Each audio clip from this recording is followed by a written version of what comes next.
Democrats are running a national catch and release business. They've set up shop in every major city, from New York to Seattle. The business model, they stop criminals from going to prison so they can spit them back onto the streets. It's a revolving door of injustice, no matter how many dead bodies it creates. From Lake and Riley to Iryna Zarutska, Democrats won't ever say their names or show their faces, but we will. For far too long, Americans have been forced to put up with Democrat-run cities that set loose savage, bloodthirsty criminals to prey on innocent people. In Charlotte, North Carolina, we saw the results of these policies when a 23-year-old woman who came here from Ukraine met her bloody end on a public train. A beautiful young girl that never had problems in life, with a magnificent future in this country. And now she's dead. New surveillance video and extreme caution. Viewer warning shows Iryna just seconds after getting slashed in the neck. She looks confused. She looks vulnerable, heartbroken. Iryna didn't die immediately. She suffered and then collapsed to the floor, unconscious in a pool of her own blood. She came to America because she thought she would die in Ukraine, but she died here. She is a refugee. She literally came to the United States from a bomb shelter in Ukraine to escape the war, and she was going about her day. She was coming home from work on a light rail train, like all of us do all the time, and she was brutally murdered. After Iryna's death, the embassy in Ukraine called and said, "We'll help you bring her home." And her family said no. They said she loved America. We're going to bury her here. So I think we can give her an America to be proud of. As Mr. Barnacle said, something here is broken, and we're here to fix it. She was working, she assimilated, but her American dream got cut down on a train.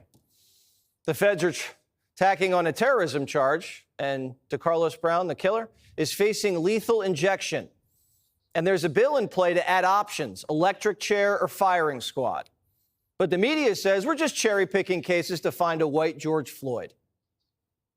They've been looking for opportunities to make this some sort of like reciprocal George Floyd situation. And that's the part that I think he's almost giving away the game. And it's sad to see a lot of people going along with it. Big difference here. We're not rioting. And Floyd was no choir boy. Iryna was an innocent angel. And Floyd's death was unintentional. Here, there's no doubt DeCarlos was there to kill. And he's not just one bad apple. There are a lot of DeCarlos Browns running around. DeCarlos had 14 priors. Wake County, North Carolina, just a few miles away from Charlotte.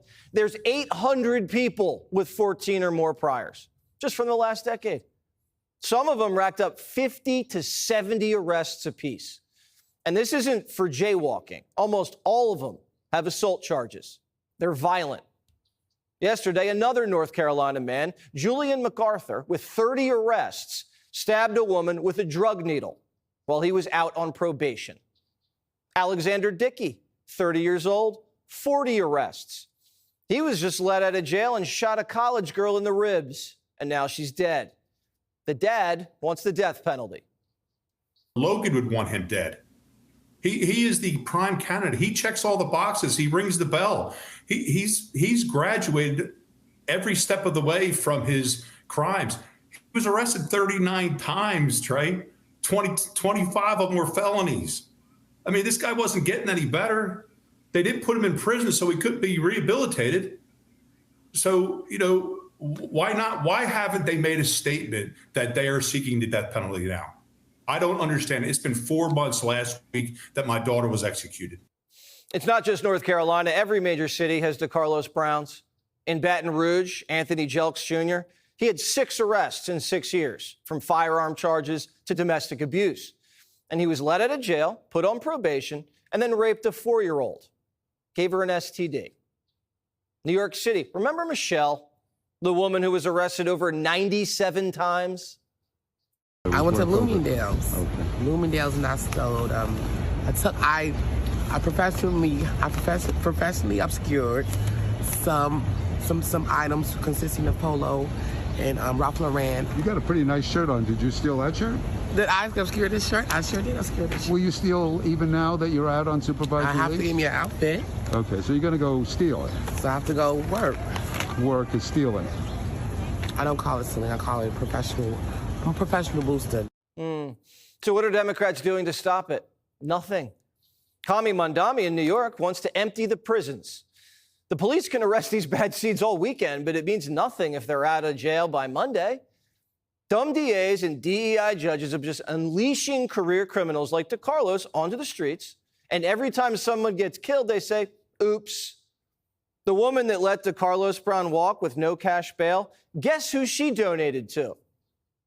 When Brown was arrested yet again in January of this past year, a Democrat judge, who I will add was a strong supporter of former Vice President Kamala Harris, released this insane criminal once again without requiring him to pay any bail. He simply had to sign a written promise to return for his court hearing. The White House says this is Teresa Stokes, a Harris donor who doesn't even have a law degree, but just made a career criminal and a schizophrenic who beat his own sister when he was out on parole. Pinky promised that he'd behave. Ms. Stokes wasn't elected. She was nominated by the clerk. In Mecklenburg County, the sitting clerk is Alyssa Chin Gary. On her LinkedIn page, she calls herself a clerk and a DEI consultant and a racial equity organizer. And her life mission? Reparations. We are here to honor them, to lift their names, and to continue the intergenerational work that we are required to do to eliminate structural racism. Ms. Stokes was nominated by Judge Carla Archie. Judge Archie is friends with Eric Holder, Obama's wingman. And Judge Archie isn't just any judge. In 2019, she was the DEI Champion of the Year. Is this starting to make sense? Did a woman die because of DEI? Just a couple months ago, a guy shot 5 people on New Year's, and Judge Archie sentenced him to 1.5 years for shooting 5 people, 1.5 years. This is a DEI court, and they have blood on their hands. And if the people in robes are on the same side as the bad guys, that's suicide. Are you okay with the country committing judicial suicide? I'm not. DEI died when Kamala lost. It's illegal.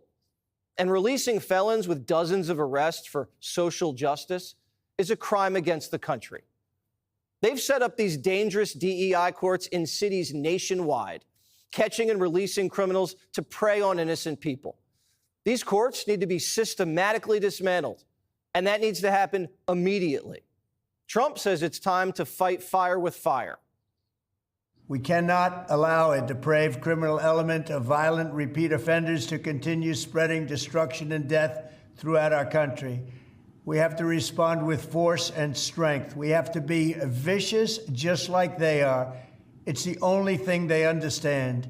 24 of the top 25 most dangerous cities in America are run by Democrat mayors, and it's time to stop this madness. The people of our country need to insist on protection, safety, law, and order. We have proven that it can be done.